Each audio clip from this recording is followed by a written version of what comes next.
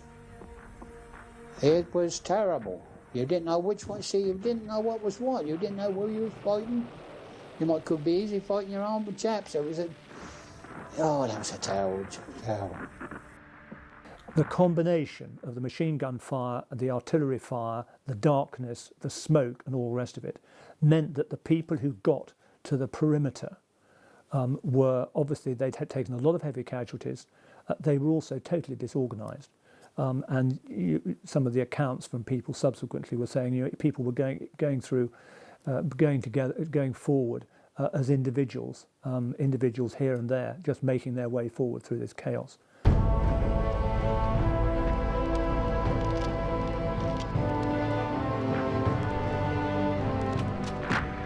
We moved forward and had numerous casualties on the way until we eventually got to our objective, which was the grounds of the chateau.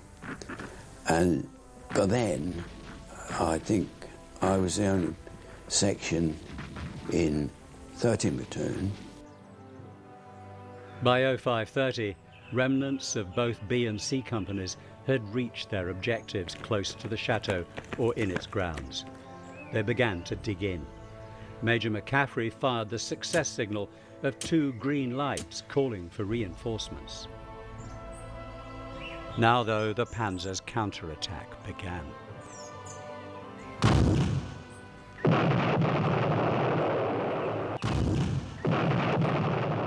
This was an attack that saw the Suffolk's blood, sweat and tears face up to the tempered steel of the German tanks. I remember 2 Mark IV tanks coming up, and our Piat man knocked one out, which immediately caught on fire, and the 2 crew came out the escape hatch, they were shot by our Bren gunner. B Company was less fortunate. They'd lost all their Piat anti-tank guns, and they were attacked by 6 tanks and 30 German infantrymen from the chateau. They could do nothing but surrender. Soon the remains of B Company were marched off to Caen as prisoners. Now, it seemed, the battle for the chateau lay in the balance. Although battalion headquarters had lost all communications, there were none of the radio operations had either been killed or wounded, the comms were down, they didn't know, and you can read in the war diary again, they had no idea what was going on. All they knew is there was a hell of a battle going on and there were casualties coming back.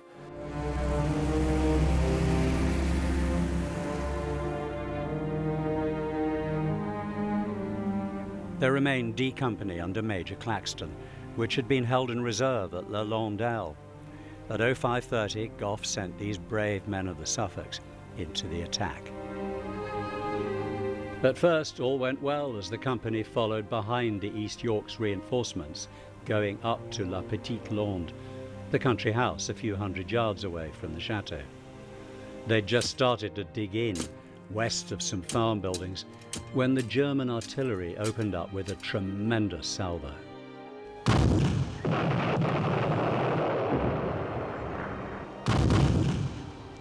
Major Papillon was fatally wounded, along with more than a dozen other casualties. By 0700, the remnants of D Company had linked up with those from B Company, and they scraped together 3 platoons to mount a final attack on the chateau.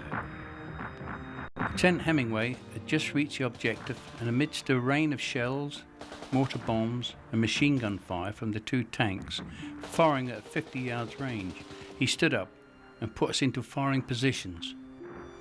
Private Parker fired at a tank at 25 yards range, killing the commander who had his head out of the turret. The tanks withdrew. They secured the chateau and they were able to go firm. The Germans had filtered away. There were only 20 Panzer Grenadiers left at this stage, and they'd been, they fought in defence of the chateau, and then they pulled out.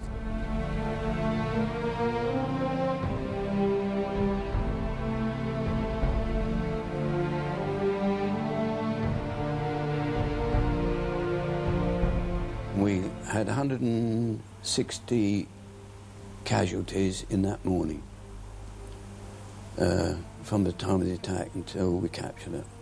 Really was horrific. From then onwards, of course, one feared information that you got the night before that you were going into an attack the next day. According to the law of average, I mean, if you'd escaped so far that it looked that it might be your turn next. The next day I went up to the battlefield, which was littered with burnt-out tanks, and the scene was pretty horrific because a lot of the tanks had caught fire and the chap was still inside them. And the whole scene was devastating. I had my section in the field. We dug in on the corner of the field, and in the middle of the field was all horses and cows, laying on top of the field, all blown up.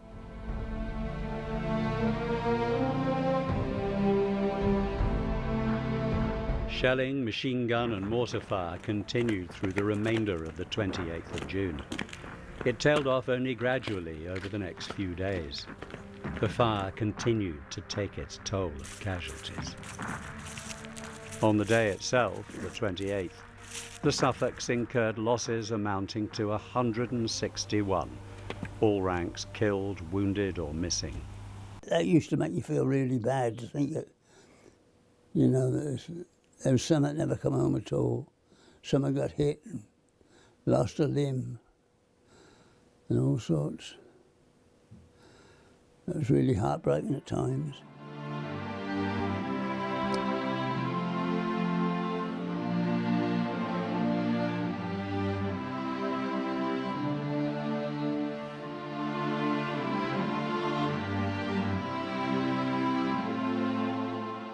When you go home, tell them of us and say, for your tomorrow, we gave our today.